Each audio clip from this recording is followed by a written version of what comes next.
Fox 13 News at 6 starts now with that breaking news. And within just the last few minutes, the U.S. Department of Justice released its investigation into the Memphis Police Department. And this is not a good lick. Thank you for joining us tonight. I'm Daryl Green. Darcy Thomas is off this evening.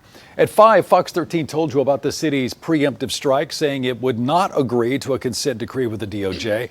And now we're getting a clear picture of why.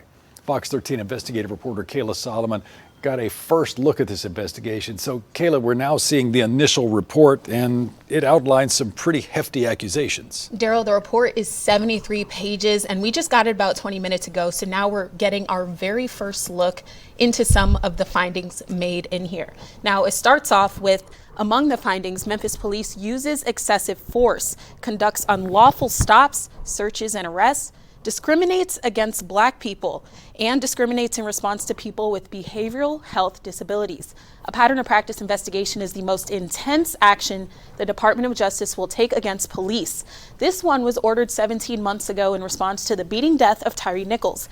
At 5, I told you the city already sent the DOJ a letter saying it would not agree to a consent decree, which would put the DOJ recommendations into place without a court order.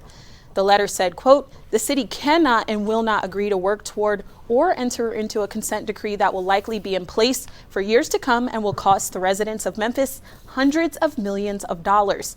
The letter called the investigation a rush to judgment and said the city believes there are better ways to reimagine policing.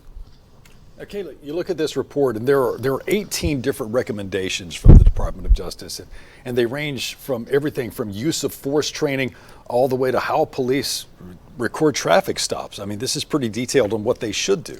Yeah, exactly. And whether those steps are implemented really will depend on the next Department of Justice under President-elect Trump's new administration.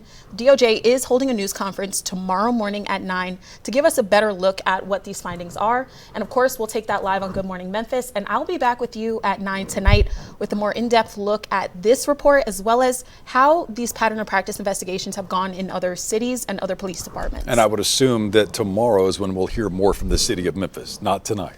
Yeah, I was told that the city is planning to make people available to speak to tomorrow once those findings are announced. All right, thank you, Kayla. Kayla Solomon in studio with us tonight.